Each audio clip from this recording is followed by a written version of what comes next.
This episode of the Wrong Advice podcast is powered by Harlow, the only woman-owned lighting brand for photographers, videographers, filmmakers, and content creators. Designed for those who push creative boundaries, Harlow lights are compact, powerful, and built to inspire.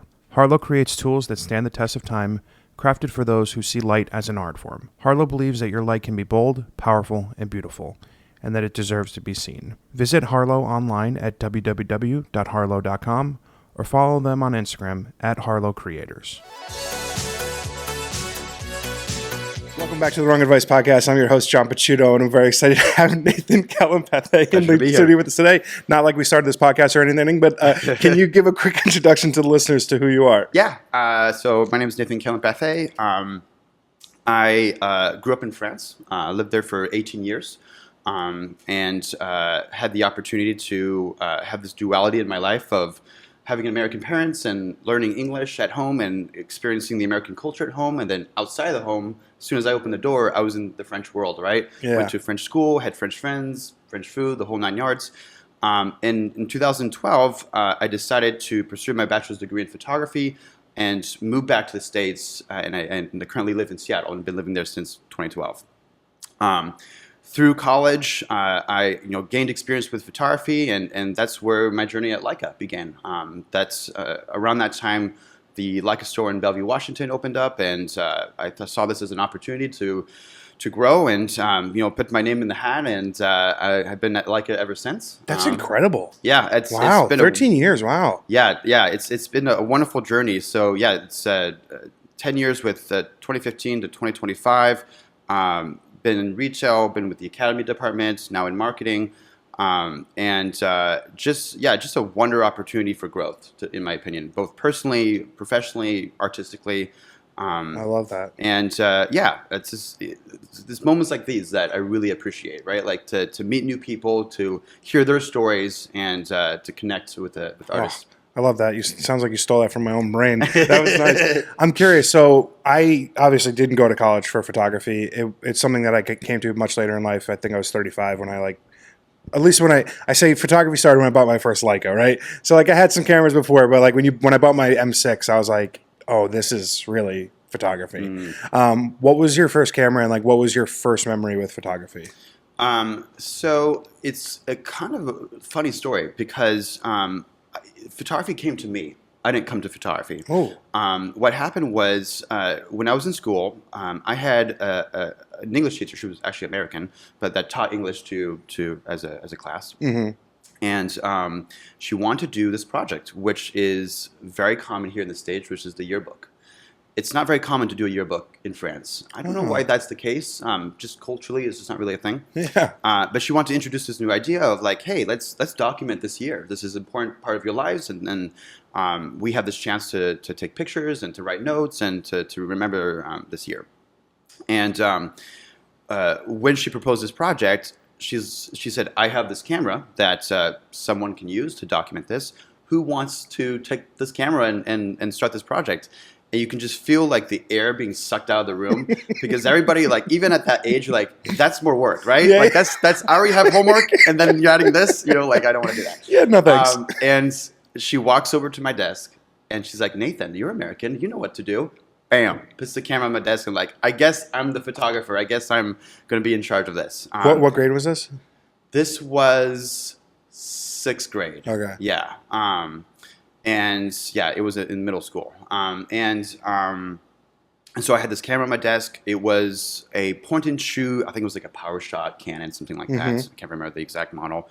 And I was like, what am I going to do with this? Photography, you a parent passes down a camera, you do family pictures, all that kind of stuff. That was kind of my connection to photography at the time, really, really, I would say kind of standard, But now that I had to be responsible for this camera and this tool and bring it with me all over the place, it pushed me to be all right, I guess I have this responsibility. I guess I need to show up, and do this. And very quickly I realized that I had a connection to this art form. I started out with sunsets and colors and all that kind of stuff. But because I had to bring the camera with me to school, portraits of my classmates, architectural work of the buildings that we were in, the school trips that we were doing, all that kind of stuff. And eventually, I really started to feel this really deep connection. And I asked the teacher, you know what, is it possible for me to keep this camera throughout the year, weekends, vacations, and I'll give it back to you at the end of the year, of course, because I had to literally give the camera back each day, I could really bring it back home. And she agreed to let me do that. And so now I had a camera that I could take not only to school, but to wherever I was going. And that was the moment that I really okay, now I'm digging into what I want to do, not what I kind of have to do for this project. And it did kind of create and open my eyes to a little bit of that duality of professional work in photography. Obviously, there's levels to that, but it did introduce the idea to me of you could do this for a job in this way, and you could do this for pleasure on your own in this other way, which was really great. And I developed the skills. A couple years later, I decided to get a Canon Rebel T2i, which is, I feel like, a classic camera for a lot of people. And continued to just kind of push and start editing. And I wasn't able to get Photoshop or Lightroom back in the day, so because it was so expensive. There's a lot going on back then. But any free software I could find to make adjustments to my pictures, I would try out. I think GIMP was my biggest app of the day. Funny, I got gifted a Aperture. Well, I think that was an Apple software. When I bought my first Mac laptop, which was later in life, my late 20s, my cousin for Christmas got me that software, and I was like, I don't even take pictures. He's like, yeah, but you should. And I was like, oh, weird. Okay, yeah, I'll do that. Then I never did. So. Okay, yeah, and that's a serious app. Back in the day, that was $300. That was a nice one. So this combination of doing this more personal work, learning about software and editing, and kind of finding those two worlds together and colliding them together into the work that I was doing, ultimately allowed me to have my first gallery exhibition at 18. Whoa! And it was downtown in the city that I was living in. It was at a Franco-American Institute where the ambassador was going, and I presented myself as an American in France. It was a perfect opportunity to kind of put my foot on the door and showed my work, and they're like, you should be on this gallery. We have open space, and so I started to curate a small project of kind of all the different things I was doing at the time, and invited all my friends to the opening, and I wrote letters to some of the bigger artists of that town just to say, hey, I'm doing this show, please, if you're interested, please come and see me. And some of these painters, these writers, these people that I kind of looked up to that were big names came to the show and was like, well, this is crazy. This is incredible. And one of them came up to me and we had a pretty deep and serious conversation. I was already thinking about, what should I do with photography? Is this something that I keep kind of to myself as a hobby? Do I explore? And he asked me, he goes do you intend to do something with this work? 'Cause I think this work is really good. And as you explore more, I'm sure that there's a path for you. And, again, I was just kind of overwhelmed by this reception that I was seeing here. And it was this artist that kind of really put that idea in my mind of hey, this is actually a viable path for the future, and that was kind of the first component of the decision making of, yep, I want to do this, and I need to learn how to be a craftsperson in this art form. I should probably go to school for it and learn from people that are experienced, get my hands on other types of gear like lighting and learn about techniques and all sorts of stuff. So that was really kind of it. Photography came to me. I took it and ran with it, tried as many different avenues as I could within that experience, and then now I'm here. That's amazing. Just crazy, yeah. That is crazy. So I had a very similar start. I would make my mom buy me disposable cameras all the time as a kid. And I guess sometime, in 4th, 5th, 6th grade when sports got more serious, I spent more time doing that and less time doing oh, I'm going to take pictures of my friends kind of stuff. Sure. But when they sold their house, I found all these boxes of 3x5 photos that I took. I was like, what the fuck are all these hilarious? We're on the school bus, we're in the playground. what camera was I using? Where did this come from? My mom was like, John, you used to make me go to Broadway Photo and Video and buy disposable cameras like once a week. Yeah. You were $20ing me to death at 12. And I was like, could we have thought about this like maybe when I was like going to college and telling you how much I hated being in school? And like I think it's so easy to get off a path that, it's not ingrained when you're in elementary school and grammar school to chase creative paths, right? It's like you need to learn your maths, you need to learn your sciences, and things that I don't give a flying fuck about. Pardon my French. Haha. See what I did there? Like that. and it's like, so it's like I never really got the opportunity to explore, and it's so nice when I hear someone at a young age who like developed their love. I mean, I think I had it; it was always there. I just took time to refine it and re-grasp it. Being 18 and having your first gallery show is like setting the bar incredibly high. When you like look at that and now however many years you are down the line in your career, is there any other moments that stick out over that journey where it's like, wow, I've really accomplished something? Because something that I struggle with a lot right now is how I'm measuring my success. That's a very good question. It was definitely a spark for sure, that moment. I think that, because I've been with the brand for so long, there's been a lot of successes in that field. For me, what I've learned, in the last, I would say 5 years is it's incredibly important to hone your craft and to kind of define the standards that you want to set as an artist, as a person, et cetera, et cetera. But one of the things that I discovered myself in the last couple of years is I really enjoy being a producer. I really enjoy finding people that are incredibly creative, that have a story to tell, and pushing them to go to the max of their limits. And each project is different, each season is different, but I really I feel that connection of like, I know where you're at, I know what you're feeling right now, but I see something.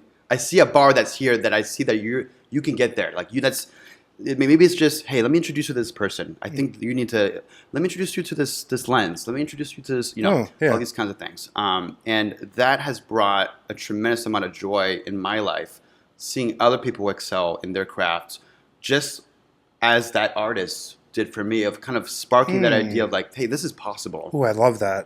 You should consider that. So, has that, sorry to interrupt you, has that impacted your own work and like your own relationship with photography? Because like to me, I'm very similar. Like I found like other avenues in life, there's like a ton of gatekeeping, and like for me, like I don't measure my success against anybody else's. There's plenty of food for everyone. Like I want everyone to succeed. Like your success doesn't impact mine. I want us all to do well. And I found that's a little bit different from other worlds that I've been in. But for me, everyone's success is my success as well. So when you connect someone with a project or something and see them develop into the person that you could see, does that help build your own work? I see it more as a collective. So I think, I've been thinking a lot about that topic in the last couple of years. And for me, it's really a matter of, we're now in this really interesting and kind of crazy world of art, right? Like AI is coming in, like there's revolutions happening on a daily basis. Almost, it feels like. Yeah, it's crazy. And I think one of my goals is like, I want to be a part of a movement, because I've had, in my high school years, I studied art history, and there's movements, right? There's times where people were affected by situations, wars, like people react, artists react to the common times, to what's going on. And I want to be part of this photography movement of like, in the 2010s and the 2020s, photography was doing this. And I want that level to be as high as it possibly can. Yeah. Where like when people in 2050, they look back at 2020, like, wow, people were like cooking, right? In 2020. Like I want that to be like the name, and for other art forms to be like, wow, photography really was in its heyday right now. Yeah. And obviously we continue, but like pushing others and not specifically like, I'm a pretty reserved person, and I love to show my work and stuff like that. But again, it's all about like trying to bring all everyone. The boats up. Yeah, right? I love that. And, I love that. Setting that tone for where we are today as photographers, as artists today, as this is a moment that we should capitalize on. Oh, I really like that. I do find the AI situation to be very interesting, because I think it's one of the reasons I think I find myself shooting more film than ever, because there's the morbid fact of like I'm going to die, what's going to be there when I'm not here anymore, the physical negatives for as long as someone doesn't throw them away. And do you know what that really stems from? So I'm sure you've seen the Vivian Maier documentary. Yeah. And Incredible. it came to me right when I started this journey, right? So like right when I started falling in love with it, that documentary came along, and this idea that there was a physical reminder of this incredible artist who nobody knew about, nobody knew who she was, nobody had any inkling that this work existed, and it's like transformative, right? So like watching that documentary, seeing that work really changed the way I view the art form, and now it's something where it's like I'm in a very unique position where I can buy whatever I want camera-wise. I mean, you know, with the benefit of credit, and I am struggling with what the tool is for the task. And I think I want to have a connection to it that goes beyond the experience of using it. It lives beyond, right? So maybe it's not just a digital file on a computer. Maybe it's a physical negative. Maybe it's a physical print. And this is something that I think about a lot when you can type in a prompt and generate something that's only going to get better with time. Yeah. So it's like, it's something that I think a lot about, and I'm sure I know Leica has, because with the content credential stuff, like, Yeah. I love that stuff. A lot of brands, I don't know why they're not doing it yet. It makes no sense to me. So like I think about all this stuff all the time, and it just like leads back into my belief that like this is such an acutely important thing that I'm doing. Yeah. And like it might not be today and maybe not tomorrow, but like a year from now or 10 years from now, the work that I might make could matter. Yeah. Yeah, I totally feel what you're saying, and I think that the physicality of something does keep it sets a tone within the history of that person's life, of the history of photography, et cetera, et cetera. But the way I think about it is more about you were asking me some questions before, and one of the answers I provided to you was this idea of mind space, right? Of like, I've never seen in person a Vivian Maier print. Like I have a book, but I've never seen her prints. Same. I've never seen negatives, but I know her work. Yeah. It's in my mind. Same. And I know that is something that will probably stay with me for the rest of my life. It's so impactful. Yeah. And for me, that is something that lives on. Of course, the physicality of things, books, prints, all that kind of stuff definitely helps. But there's something so powerful about having work that's so good that you can't get it out of your mind, right? I gotta be honest. I'm not just blowing smoke. I'm not gassing you up. I find that with a lot of your portraiture, if I feel something looking, you posted an image I think like a week or two ago. I forgot it was a man. I don't know who it was. I can't remember. You posted a portrait like in the last week or two. I think he was wearing a hat, maybe. Yeah. Okay, yeah. So I'm right. That photo, it's like, you're not paying attention as you're scrolling, right? So it's like I'm going through my phone, I'm fucking not paying attention, and I stopped. And like that's when I think I see something that I connect to, is like when I got to that photo and I stopped and I was like, oh shit, that does something to me. Now I need you to print it, and then you know what I'm saying? I'm just kidding, but no. But seriously, I totally agree, because I feel very similarly about Vivian's work as well, and there are plenty of photographers whose work does that for me as well. But I like just needs to be a little bit extra for my own morbid curiosity, for there to be something physical there. So like if I get hit by a bus tomorrow, at least there's a box of negatives. Yeah, 100%. Yeah. It's. I mean, we're emotional beings, right? Yeah. We feel things, and I think that when we feel things, we can't just not do anything about it, right? And choose the art form, right? People choose photography, music, writing, whatever it is, and so I think that for me, it's a matter of letting what you're feeling wash over you, feel it, don't let it go, and do something about it. Whether it be like complimenting somebody, like, yo, that picture that you, like, just a little text, I felt something for that. Oof. That's cool, right? Or maybe that's inspirational. Maybe that's like, hey, now I want to do something, hey, I can do that, and I have another idea, and let me push it, and all that kind of stuff. So I think that social media, a lot of people have a lot of thoughts on that, but for me, it's a matter of like, hey, there is so much out there for you to grab onto. So many different ideas and concepts and stories, and it's almost limitless. And yet every single time, every single day, I see an image that I've never seen before. And that's like the power of like, wow, humanity is still everybody's talking about AI, but like we're still cooking, right? Like listen, I don't worry about AI. Like I think ultimately that is what will differentiate a true artist from a person who's typing in prompts. It's the same thing with writing, Mm-hmm. right? If you're a writer and you're worried about AI generating stories, of course it's going to be, but it's going to lack that like fundamental soul Yeah. that a human being imparts into their words. It's going to, and same thing with like generative photography or videos or whatever. It's going to lack the thing that makes us human because it doesn't have that. Yeah. Like I don't worry, I don't stay up all night. Oh my God, AI, it's going to come for my job. Right. Like thankfully I don't do product photography because it's probably going to come for those jobs. It already has. And yeah, it already has. That's the thing. So it's like, yeah, those are things that I don't worry about because I don't do it. But like, it's going to be transformative. It's going to be fine. But it doesn't keep me up at night. It's a tool. Yeah. It's a tool like anything else. I'm sure that painters, when they saw photography arrive, they're like, wow, this is the end of the Yeah, we're fucked. Yeah. And it's like, no, it's not. Yeah. No, it's a different kind of thing. And I think that, with every revolution that occurs, there's obviously a ton of excitement. Emotions are come up. People are scared. Or people are fearful, all that kind of stuff. But I think that is just temporary. Yeah. Like, it's in the grand scheme of the history of arts, like, there's been revolutions, we've gone through them, and yet people are still making things, people are still creating things from art forms that have existed for millions of years, maybe not millions of years, but thousands of years, and so I'm not too worried about it as well. I'm excited to see how it will push the art form forward. Perhaps it's like, oh, now that this is possible, the standard needs to be higher. Oh, I agree. To like separate yourself from everybody else. And I think what's the most exciting thing about AI is that it really similar to what photography did with phones. It allowed everyone to have access to a way to create. Yeah. And I do think that like when you put a prompt into an AI, you're creating. You're thinking about what words to use. I mean, even on a very simple level.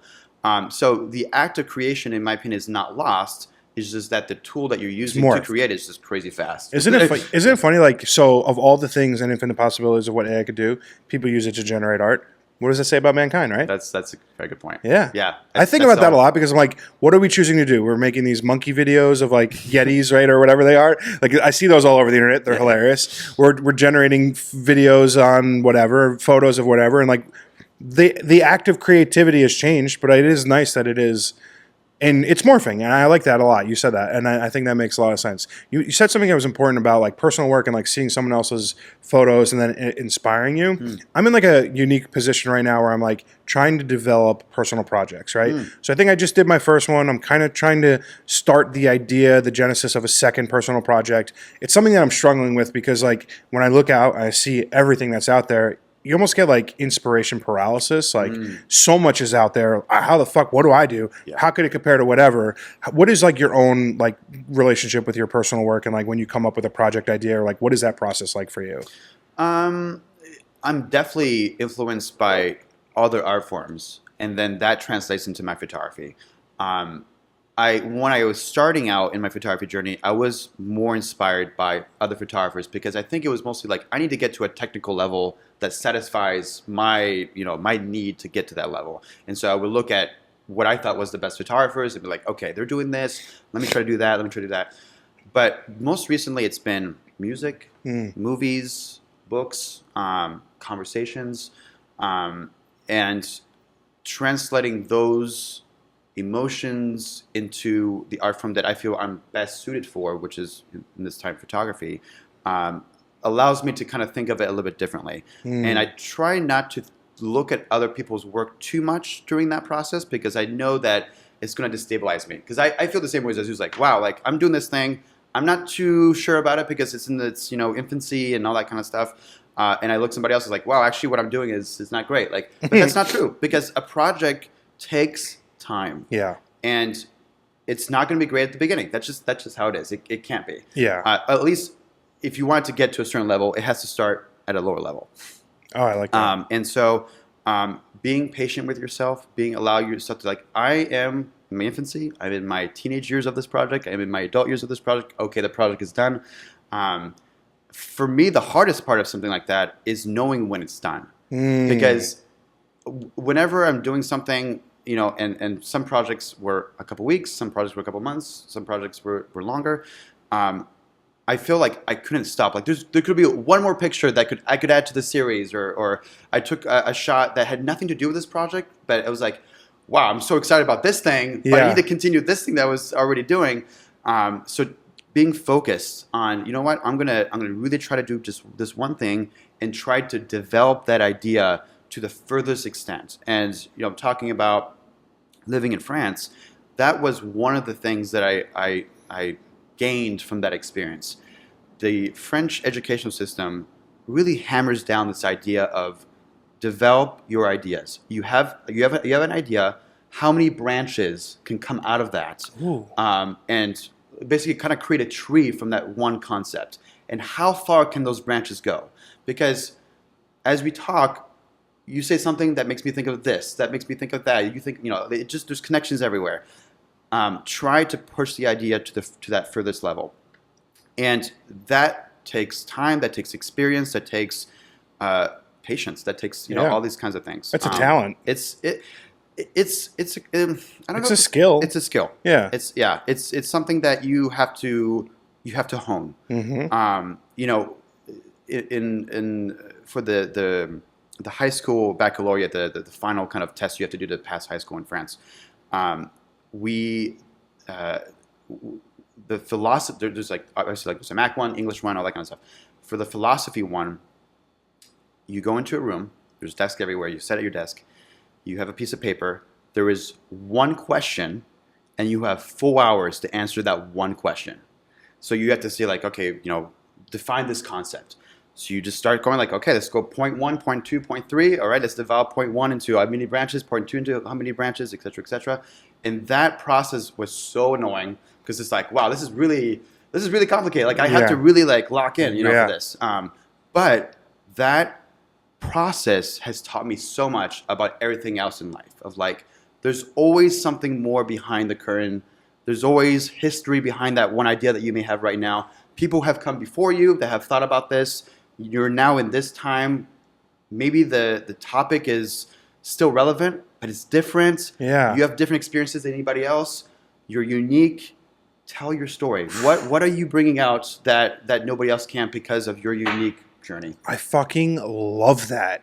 I love that because so much like that is such a great mindset because so much of like what the internet does is divide and it doesn't do a good enough job of cultivating, right? Like it does its best to be as exclusive as possible, but that mindset is just so important. Wow, I really like that. Wow, fuck, that's good. Ooh, I really like that. That's very inspiring to me. We're part of the human race. Like, yeah. Well, no, it's because it's funny because like I think about this a lot because like when I'm trying to put like the ideas together for something new, it's like I used to get a little bit of paralysis on like, well, every photo's been made, right? Like the likelihood is if you could check off a box and every infinite number of possibilities, it's been done, right? Yeah. Just assuming the trillions of photos have been taken in life. Sure. So that used to freak me out. It has to be to a certain standard. It has to be remarkable. It has to be all these things before I post it on fucking Instagram for my 500 followers. Like I used to think about that. Like it used to keep me up at night. And then now I'm like, come on, John, post the things that I'm passionate about, the things that I'm proud of, and worry so much less about what the impact is on other people. Yeah. It's for me. At the end of the day, getting that comfortability in my own skin to develop my own work has been wonderful because I don't care. Like, listen, if I had 1 million followers on Instagram, would that be cool? Yeah. Would it make me feel any better? No. I would still have crippling anxiety and insecurities, imposter syndrome. Those things don't go away because of the number attached to your name. But I used to put a lot of value in that. Yeah. Did you ever get yourself caught in that trap? Yes. Yeah. I think that one of the changes I did with my own Instagram page is I always thought, I got to post just the best. And same. Because people go to my page and they scroll and it's really quick and they got to see the top of the top. But my mindset was changed when I started to go more in that kind of producer kind of way of like, hey, I have this experience that I can share with others.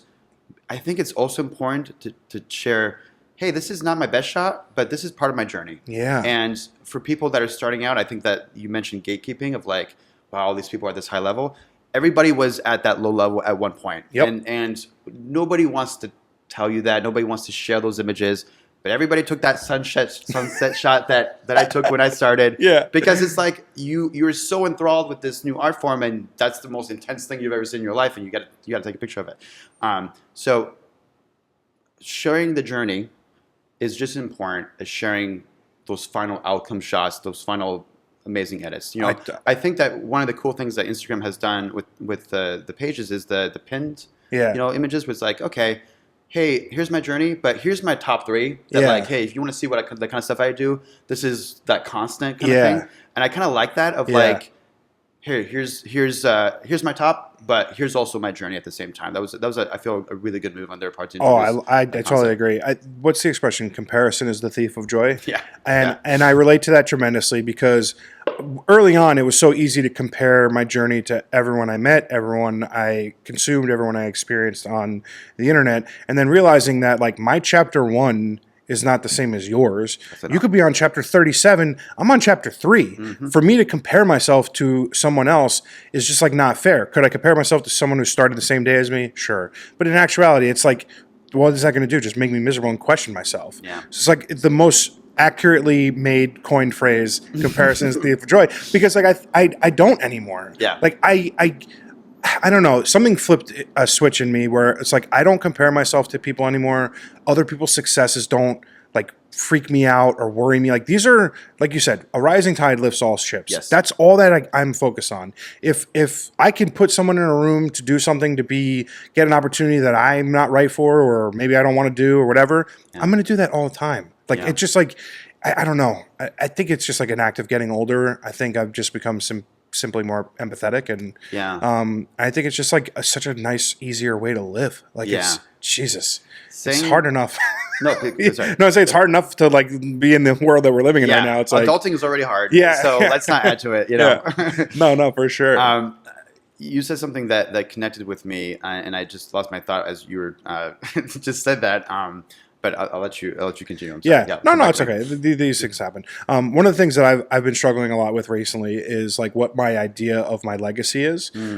When your journey started very young and you hit a milestone very early on, is it hard for you to sort of like look forward and like goal build and like set forward standards for yourself moving forward when you started so young at such a high level? Like, do you ever think like, how do I like maintain? Because like I'm here. Right. Mm-hmm. So it's going to naturally always come up. But like, you kind of just like, boop. You know what I'm saying? Like, do you ever think about that? I think it more of, you say that is a jump. I think of it more of that is just part of the journey. Okay. Some people might have got their exhibitions, 40 years later. Yeah, right. Like it's I had an opportunity that was very unique, and I grabbed it and I ran with it. Yes, it's a wonderful opportunity. It was a wonderful privilege, 100%. But it didn't fall into my lap. But like it was. No, I find everything to be serendipitous. Yeah, right? It's like this conversation doesn't happen if I don't meet Kieran, right? So it's serendipity. So it's absolutely. It's the connections. It's the way of life. It's there's seasons of life where things are going great, and there's seasons of life where things are not going great. And we talked about that. Yeah. So, I think the one thing that has stood with me throughout my journey is you should be the one that defines your own standards. Ooh. And so going back to that kind of comparison idea, it's like my standard wasn't like I need to get a gallery exhibition at this age. It happened, and now that I'm here, okay, this is great. This is definitely a chapter. What could be for me, not from other people, what could be the next chapter? And sometimes I don't know what that is. Ooh. Sometimes it's just a matter of like, hey, life is flowing and another opportunity has arisen, like this conversation right here, loving it. Thanks. Having this ability to say yes, I've been able to say yes more. Yeah. To say, you know what, I feel uncomfortable, but I'm going to say yes. Yeah. We're just gonna ride it. Like right? Yeah. And that turns into something else, and et cetera, et cetera. And so I totally agree. I think that for me is the kind of philosophy that I have is, things are going to happen. You definitely need to take action. Mm-hmm. You can't stand still. Yeah. And the harder you work, the more you can advance to that standard that you've set to yourself. And, it is really nice when people compliment your work. That's fantastic. But I've always kind of thought of photography as, for me, still in some ways, kind of as just a personal therapeutic hobby. And so, and even that hobby, I still want to excel, absolutely. Yeah. But I think it's easier for me to say that because maybe my job is not on the line with my photography. Yeah. Where that's the case with other people. It's like, hey, if I don't deliver, I might not get the next job, and that I might not, so it's at least for me it's different. But I hear what you're saying. I think that it is really important to try to define those standards yourself. If you can, set those standards as high as you think they can go, and you'd be surprised you might excel them. Yeah. If you are, I always think don't tell them, show them. That has been really at the forefront of what I've been doing in the last couple of years. It's like I typically keep quiet. I'm not on Instagram for a little bit, and then I blast it. Yeah. Like when I'm ready, we're ready to rock, right? I love this idea of go to your kitchen. We're using an analogy. Go to your kitchen, cook, and then come out with the plate. Ooh. Don't invite people to your kitchen until the plate is done. Ooh. Don't. I love because that. it's not ready yet. Yeah. It's not ready yet. People are going to start critiquing. Oh, you're doing this wrong. It smells weird. Yeah, Yeah. right. It's like, it's it's going to take another 48 hours to do the broth or whatever. Like it's not ready yet. You know when it's ready. Maybe you don't, but there's a feeling you're going to get, and then you present it. I love that. Yeah, I at least my philosophy is, stay humble, stay quiet. When it's ready, blast it. Yeah. You said something that I really relate to, the stay in motion kind of thing. Because I was talking with Jaime Fernandez yesterday, and he said something like, I was like, do you ever get complacent? Do you ever find yourself being like, holy shit, I've arrived, right? And I forgot who, I think he said he was talking with Mark Mann at Build the other day. And Mark said, if you forever a second think that you've done it and you've arrived, you're done. Right? Like that idea that if you feel the complacence, right, if Mark Mann's saying it, it's like, this guy. So it's like one of those things where it's like, if I don't know how you could ever think that, especially in a field like photography or just like in life in general. Yeah. Like I've had pinch me moments where like I'm photographing someone today that I think is huge for me. Absolutely. Like all these things like where I'm like, oh shit, this is wild. Like I'm having this conversation. I'm meeting this person. I'm having this podcast. Like, it's like, holy shit. But it's like, I don't stop, right? Like you said, motion needs to keep going. It's like once you stop and arrest that development, you're fucked. You're done. I agree. Oh, I really like that. Really stuck out to me because it's like one of those things where it's like if someone who is so established, so well developed, is not complacent for a second, has this breadth of work that's remarkable. Yeah. How could I ever? Yeah. Yeah. I'm fascinated by that because I think we see that as a culture all around. I mean, the example I think is the most classic example is like Michael Jordan, right? The top of the top, right? And then when he reached that top, he decided to go a different route, right? Different sports, different other things. And that's cool. Like maybe that's the thing where it's like, hey, the ceiling, I've reached the max and I don't know if there's anything past that. Yeah.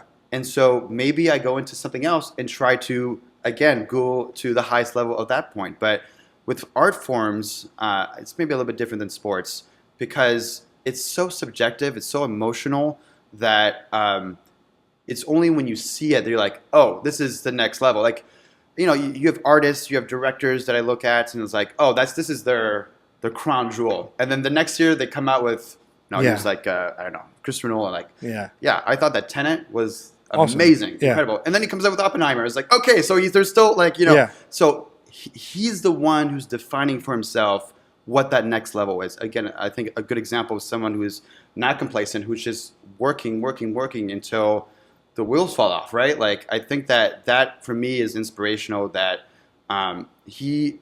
people compare him to other people. I don't know if he compares himself to other people. I don't know. Maybe he does. I would think inside any creative is that little voice, and sometimes it's very loud, sometimes it's very soft, but there's that little voice telling you you're not good enough. Yeah. Because comparison is the thief of joy. So it's like, who else is going to tell you suck? Likelihood is nobody went up to... maybe some people were like, hey, Chris Nolan, Tenet was very complicated. I didn't really understand it. I'm sure it's possible. I fucking loved it. Yeah. I got it. Right? You know what I mean? It's like, I get it. But like I'm sure there is... I don't know. I mean, maybe not. If you reach the pinnacle, like he's won an Oscar, Best Director, he's been doing it for so long...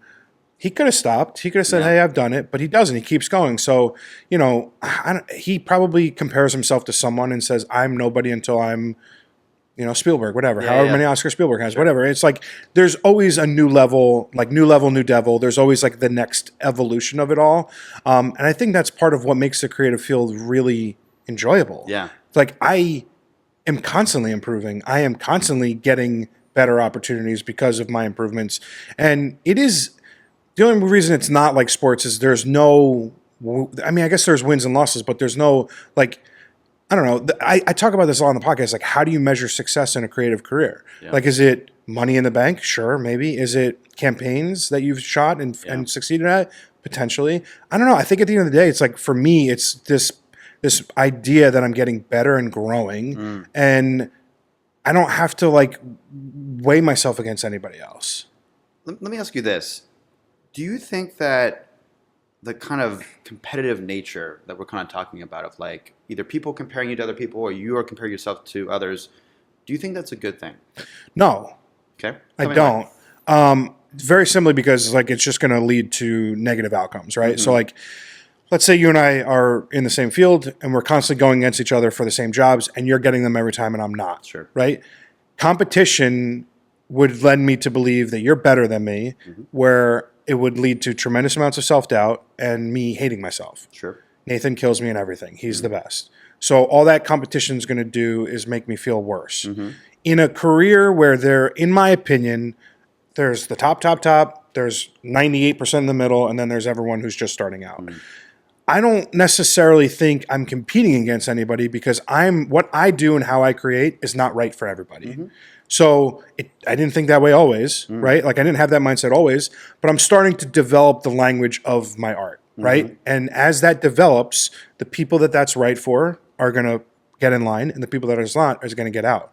So I don't feel in competition with you, and I don't feel in competition with other photographers because there are people who are so much better commercially than me and so much more viable in that avenue than me. So to me, it's not a good thing because how could I possibly compare myself in a competitive nature with someone who's been doing this for 25, 30 years. I'm old for the field. I mean, relatively, whatever, but it's so new for me. So it's like I just graduated. Right. I'm like a 25-year-old, but I'm, going to be 40. So it's like, Yeah. I don't think it's good. I think it can lead to a lot of mental anguish. Sure. And I think if I was younger, it would be worse for me because I would be so obsessed with that competition and less so about my own personal journey. As I've gotten older, my happiness is my number one priority. That's all I really give a shit about. And like the health and well-being of my family. Sure. But it's like, I don't need $29 million in the bank. I don't need listen, I would love a Porsche 911. That'd be nice, right? It'd be nice. Do I need it? No. So like as you get older, you realize the things you need are smaller and smaller and less. And it's like, I don't have that keeping up with the Joneses mentality anymore. So the competition doesn't exist in my mind. If I was 25, I would be obsessed with it. I think for me it depends. I think if people are comparing you to somebody else, they think that you are on their level in some way. Oh, fair. And so for me, it gives me drive. It gives me energy of like, I see somebody else that the world thinks that I'm on their level, and I look at them like, I can do better than that. Yeah. Like, give me a year. I'll do something better than what I did before and what they did, Ooh. And then that's the new bar. And then hopefully that other person is feeling the same way, and they take it to the next level. Like, oh my gosh, okay, now I have to get into it. If you're comparing yourself to someone who has way more experience, more like that is indeed something that could be really a downfall for someone. But I feel more of it like a friendly kind of competition, right? Like it's just like. Yeah, like tit for tat. Yeah, exactly. Like let's move it together. Let's move the needle further together. Oh, that I agree with. But that's healthy competition. I think I don't think that makes more than 50% of competition. I think healthy competition makes up a small percentage of it. Yeah. I think because so much of competition is generated around dollars and accolades, it's not inherently a healthy place to be. Sure. How often do you find yourself going against someone at work Probably not often. It's a team. Exactly. But in a creative field, when you're trying to get a job and there's money involved and there's stakes involved and there's accolades involved, there's winners and losers. Sure. And while I might not be picked for something, I don't necessarily consider myself a loser, but I didn't get that opportunity. So how do I reframe? So because there are inherently a winner and a loser in some of these situations, the competition, I think, is not that friendly. Like listen, there are photographer buddies of mine who we talk about work ad nauseum and like to make each other better. I don't think that's competition. I think that's more like camaraderie and like, working together to like build each other up. Yep. But like, we're not competing. Like, someone's in Georgia, someone's in Nebraska, whatever. Like they're not my competition. And in a lot of ways, I don't think about my competition at all. Like like my mentality is very specific to, I need to make this much money a month. Yeah. I need to get this many clients. I need to do this much work. That's what my focus is. If I don't get stuff, I'm not like, oh fuck, who got it? Yeah. I don't know. I have a different mindset. I worked in sales for so many years, so I think like it's always on to the next. Like it's like, you didn't get the deal, you got to go to the next one. It's like you have to transcend, move on, and that's mostly where my mindset's at. I think you've kind of reframed it for me because you're right. It's not the right word. It's the right sentiment, but it's not the right word, and that's important to have that. No, for sure. It's one of those things where it's like it's so easy to get that like bubble around the idea, and it's like I don't know. I maybe I would be further along in my career if I had a little bit more edge to myself. Yeah. Maybe if I was a little bit harder, a little bit more. I don't want to say driven. I'm very driven, but like if I looked at everything as a little bit more competitive, I could be further along. But I ultimately think like the journey is what it is. I will shoot what I will shoot, who I will shoot, how I will shoot, when it happens. Yep. Like, could I do things to make it happen quicker? Sure. But it's like you arrive in the place you're supposed to be when you're supposed to be there. We're not having this conversation were I not to lose my job 5 years ago. I'd still be sitting in a cubicle somewhere. Yep. So it's one of those things where it's like I stopped. The really fundamental thing about my life that I've done is I've stopped putting a clock on things, and I've stopped trying to be like, where am I going to be in 5 years? Like when I was in high school, it was like, all right, so I got to go to college to get this degree to get the first job. So the first job 5 years later gets me the second job. The second job gets me everything was like 5 years. Now I'm like, I don't care where the fuck I am 5 months from now. I'm happy. I'm fulfilled. I'm just a better person internally and in my space. There was such a great chunk of my life where I was like, in chaos, but I didn't know. Right. It's like I think when you start living with like this idea of like alignment and like doing things that feel good and right, everything is easier. Yeah. And I didn't know what that was because for so long I was chasing things like money and status and fucking nice cars and fancy watches and all these things that like I realize are nice. Yeah. But who is it for? Sure. Is it for me or is it for you? Yeah. Is it for me or the people I post on Instagram for? Right. What is it? Yeah. So it's tough because comparison is the thief of joy. Yeah. I struggle with that question so much. You should. It's something that like, the next 5 years, next 10 years, obviously there's like these lofty goals that everybody has and that's great. But I think that for me at least, it's so hard to answer that question because we are such in a fluid environment that I don't know what tomorrow's going to bring. Totally. How am I going to know what, So what I've learned is to go with the flow. When opportunities arise, jump on it, work as hard as you can, do the best that you can in those opportunities, and then something else will come up, And hopefully, as you look back from now, perhaps that's the way to look at it. It's not what's going to happen in 5 years, but let's now look back five years ago, and how much have you grown? Totally. How much have you learned?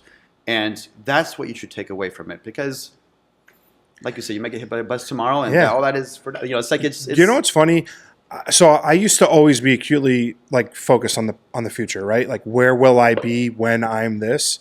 And like 40 is a great time to do that. Sure. But what I've actually found myself doing a lot is being so very proud of myself for what I've accomplished in a short period of time.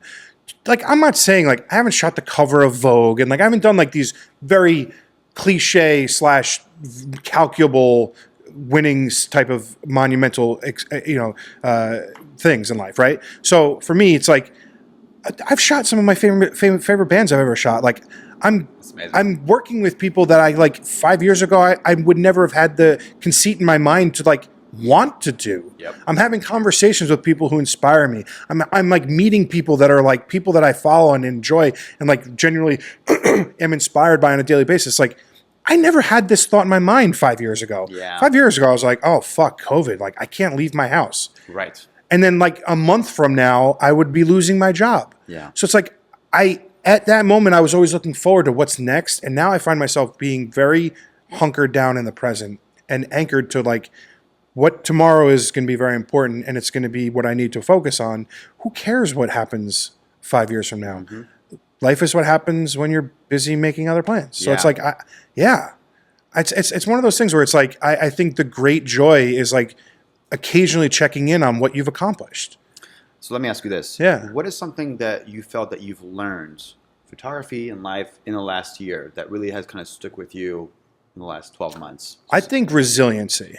So I think like the it's easy to try to do something. It's very almost easier to fail. I have failed multiple times in the last 5 years in making this career happen, in building these businesses that I'm building. It's so easy to quit.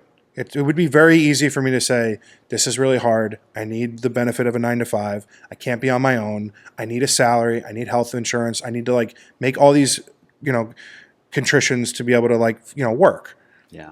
Resiliency is something that I've learned that I have in me the ability to accomplish everything I could ever hope for or want. I just have to do the work. Yeah. And it's so easy to say. It's less easy to do. Oh, yeah. So I think the greatest lesson I've learned is that I'm capable of achieving anything. I just have to be acutely focused and very meticulous about how I do it. Yeah. It's easy to make fuck ups and make mistakes. And it's very easy to get to a certain point and think, oh, I fucked up. I should quit. Yeah. I didn't do this right. Nah, I lost this. I did that, whatever. And everybody has those Yeah. moments. Yeah. Yeah. What have you learned in the last 5 years?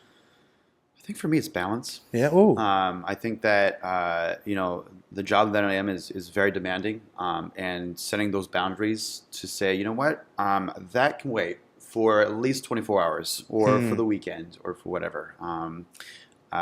Just recently, in the last year or so, I've really took up gardening. Oh, I love I've tried that. to find things that activate a different part of my brain other than photography and work.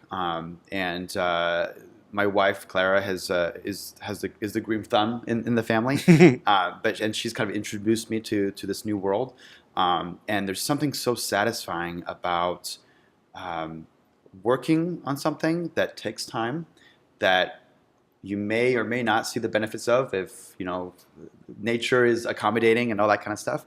But it's also an opportunity to measure time with like, all right, we're now in the stage of putting seeds in the ground. We're now in the stage of I'm seeing the first leaves. We're now in the stage of, hey, I'm seeing some fruit, all these kinds of things. And caring for an environment, being aware of your environment, of like, hey, this particular plant likes this much rain, or hey, it's really hot these days. Like, it just allows me to be more centered in my home, in the environment that I live. Which is very different than everything else that I'm doing. So I'm curious, not to interrupt you, I'm sorry. Oh, no. I actually think it's funny. I don't know if you put this together. It's very much a lot of what you spoke about earlier in this conversation. You're laying seeds physically, but you're also doing it with like the people that you talk about, building them up, investing in them, watering them. Like you kind of do it both in work and. Yeah. Have you ever thought about that? Because like you do it in your career, and then you kind of found like an outlet to do it a different way. Yeah. Thanks for saying that.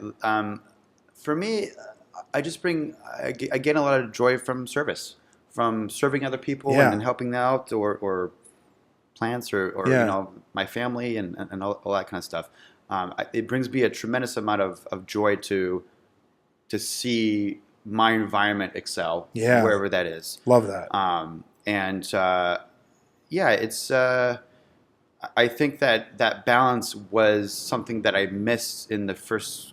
When you're just grinding, you're like, this. I gotta hit these targets on these kind of things. But as I've grown and as the years go by, time is the most important asset that you have.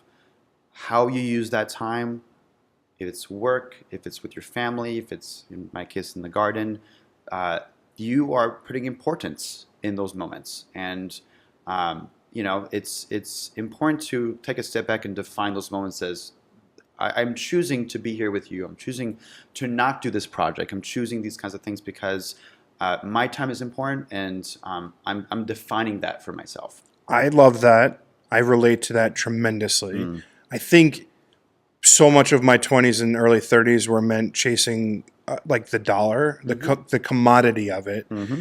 And then when COVID happened, you were pulled away from everything that you thought was normal. And it was the first time in my life where I ever put any sort of thought into my time and its value. Yep. Because it was pulled away from us, the rug was ripped out, and I never for 1 second thought about what I was spending my time doing until I was in a position with a job that I thought was my dream, my goal, everything I ever wanted, and I failed at it miserably, and I was horribly depressed, and I hated it. And the time that I was allocating to it was killing me. And it wasn't until that whole situation that happened in 2020 for me to realize that my number one commodity is not money. I will always earn more money. Sure. It's time. Yeah. And it's time with people. Yeah. Like these moments where you get to connect with people on an intimate level, whether it's conversations on a podcast, in a photo shoot, having dinner with your family, holidays, whatever, they're fleeting. Yeah. You don't know how many of them you're going to get. Yeah. And it's like understanding the sheer fucking finality of it all that has made me realize how important all these moments are. Yeah. And also that could be for like time by yourself. Oh yeah. Where, like, I need to not be around people for 24 hours. Yeah. You know, like that's what I need right now. Yeah. I need to go hiking. I need to watch a movie. Like, I think that's part of that balance as well. And I'm still learning balance. yeah, it's hard. I'm on that journey as well, you know, Yeah. and sometimes when things pop up where you've set time apart to do something and something comes up and you're like, I unfortunately have to take care of this, you know, adulting, all that kind of stuff. That is also a choice. And, you know, it's an important lesson for me. Yeah, I mean, it's nice because I think so. It is funny how, like, I think they say youth is wasted on the young or something like that, some sort of expression. Yeah. I'm like a fucking cliche magnet today. Don't ask me why. I guess I didn't sleep well enough last night, so it's like every dumb fucking thing I ever heard is popping in my head. But when I was young, I just thought everything was opportunistically available to me because there's so much time. And then as you get older, you realize how complex that relationship with time is. And I think being able to be very focused and understanding about how finite that time is can allow you to have like the superpower of like where you allocate your time. Yep. So when you have like the opportunity to juggle like work, you have a 9 to 5 and like careers, you know, outside of work, like your photography career and other passions that you have like gardening, how do you like make time, right? Like how do you know when I need to spend an hour alone or 24 hours unplugged? Because I'm starting to struggle with that balance now. I've started doing like, you know, do not disturb a lot after certain times, and that time's getting lower and lower every night, so I have like more unplugged time. But like how do you do that? Not very well, to be honest. I think it's those priorities in your life. You know, you have to set those boundaries, and it's only up to you to make sure those boundaries are not infringed upon. And that could be do not disturb mode. That could be throwing your phone in the ocean for a little bit, you know. But in my personal case, it's like, you know what? I know that I need to spend quality time with my wife, and we need to go on a date night. And so what we're going to do is that we're going to put that in the calendar. And so now that's a thing in my life that is set, and non-negotiable. Nothing Yeah. can break that. If an emergency happens, then I can always push it, but I will never cancel it. Yeah. We're going to go the next day. So sorry, this occurred, you know, whatever. So I think it's hard. I don't really have an answer for you. I think it's mostly to stand firm in those boundaries and just. It's like doing the best you can. Yeah, it's you know, and I think a lot of people are more understanding than we perhaps give credit to. And when you say, "Hey, I can't do this right now. I'm unable to support you at this moment," and what has helped me, at least when it comes to work or other projects, could say, "I can't help you now, but I can help you at this time." Yeah. And let them know that like you're not canceling on them, you're not bailing, but just this time is precious, and I'm unable to meet your particular deadline because I have my own timeline. So setting expectations perhaps is the best what I can share with you.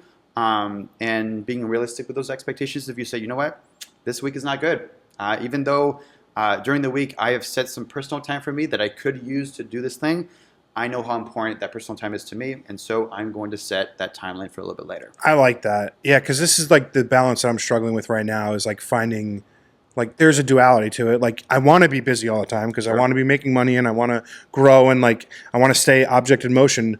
But like you can see how in this kind of creative career, I'm not accustomed to like not having an off switch. Yeah. Like I'm not used to being able to be like, oh yeah, I'll work Saturday and Sunday. Right. We'll do that. Like I'm like, oh, Saturday and Sunday. Like how the fuck would I do that? Yeah. But sometimes you have to do that stuff. Yep. So it's like this idea of burnout has been on the front of my mind a lot lately because it's like, it's easy to see how I could go down a path where I'm like 6 months from now, I'm like, holy shit, Yep. what have I done? Mm-hmm. I've burned myself to the end. And I think without checking in with yourself and making those, date nights, making those like allocated times for just me to like unplug, veg, read a book, watch a movie, I'll kill myself. Like it'll just it'll be killer. So yeah. And it's different for every other person. Like Yeah. that's for me, like when you're in a freelance position, like you're very malleable and you have to be to Totally. be in that world. Yeah. And so maybe it's like, hey, Saturday is a job, and so Tuesday is my weekend or whatever it's Yeah. going to be.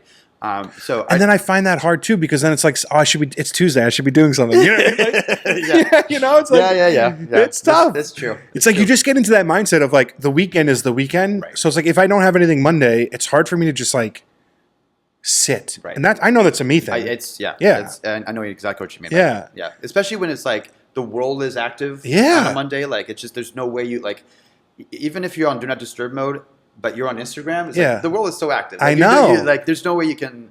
I mean, if you completely disconnect, that's probably the way to go. But that's very hard It's to do. definitely the way to go for us for mental health purposes for sure. Yeah. Yeah. I'm curious. So like one of the things that I found myself like in my like I do a lot of street photography.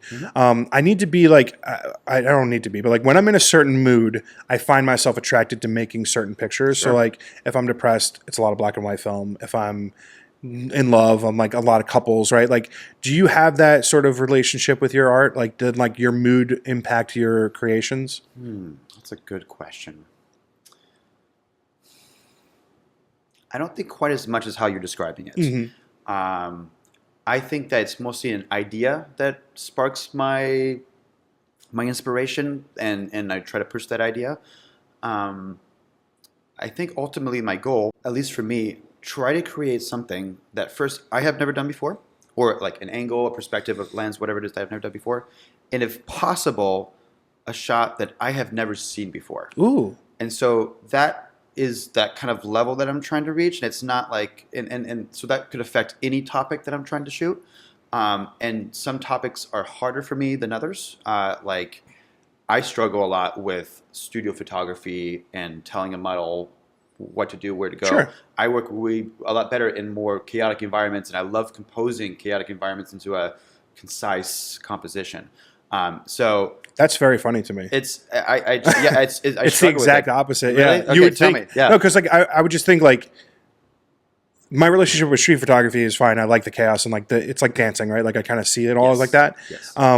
I've not done a lot of environmental portraiture, so I think like the chaos around would maybe be hard for me because I'm so used to a studio space. Yeah, I'm so yeah. used to being in control of the lighting controlled, and yeah. So I find it interesting that you're drawn to the For the longest time, and perhaps why I picked up photography, I cannot do anything with a blank canvas. Oh. So when I was in high school, part of the arts program that I was part of was very art and design focused, a lot of drawing to kind of showcase your ideas or concepts.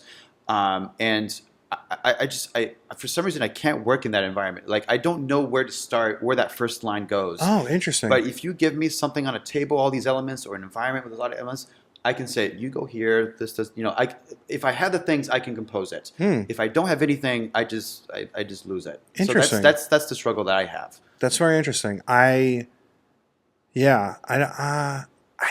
think also like I'm a little bit of a minimalist for my photography. So it's like, although I'm trying to change that, especially recently, like I've started filling the frame up with random stuff, like chairs and Yeah, I've started doing that. So for a while I was like, it needs to be clean, sterile, and person in a backdrop, and now I'm liking the idea of filling the frame with other things. Yes. And like it doesn't necessarily have to be tied to the image, but just like something. I have so much respect for people that do like set design. Oh my God, interior design, where like there is a blank space, and the person will come and be like, what would be great? A red chair. Like, and it's like, where do you see a red chair? It's like, no, I have something, like, I'll get it for you. And like, of course it's amazing. Like that way of thinking of like, there's a space and I know what kind of shape, what kind of color, what kind of size should go in that space to fill it for whatever reason for the story. I'm so enamored by people that are able to do that. I agree. Yeah. I mean, I would like to learn those skills. Mm-hmm. That would be fun. I think the way that I'm trying to train myself to be more, to try to be better at that is through cooking. Ooh. So I love cooking. I think Same. Obviously it comes from my French background. Sure, obviously, but there's definitely an influence there. No, obviously. Yeah. But plating has become that blank canvas for me. Ooh. So I am cooking, on main plates. I have a protein, I have a vegetable, I have garnishings or things like that. I have plenty of things in my fridge. So I do have the elements to compose with, but then how do you put them on the plate that is nice and aesthetic and makes your mouth water, Do you take pictures of them? Nah. Yeah, I'm curious. Yeah. I do. It's nothing with like a big camera or anything, but I will send like pictures to my wife of like, hey, what do you think about this? And but it's just with an iPhone. But I should probably get. I like that. I feel like I should bring like the lights out and be like, but just I'm hungry, so like it's gonna go cold, So. It's got to be quick. Exactly. No, because I actually, it's funny. So like I love to cook as well, and I find that the art of cooking, of taking pictures, of riding my motorcycle, all scratch a part of my brain that feels the same, and it's a joy, right? Yep. So it's like those finding those things, those, whether it's art, whether it's photography, whether it's cooking, whether it's whatever, are my best advice for people is just keep doing those things. Like figure out what they are, because I think I spent so much time not knowing what they were, and then just keep doing them. I love that. Yeah, absolutely. Nathan, I got a little bit cheesy line. If you've been on my podcast, you're part of my family. I really appreciate you coming on and being a guest. This has been such a great conversation. I've really enjoyed it, and thank you so much for being on today. The pleasure is mine. Thanks for inviting me to your beautiful studio, and I'm looking forward to the next time we get to talk. Absolutely, man. Thanks so much.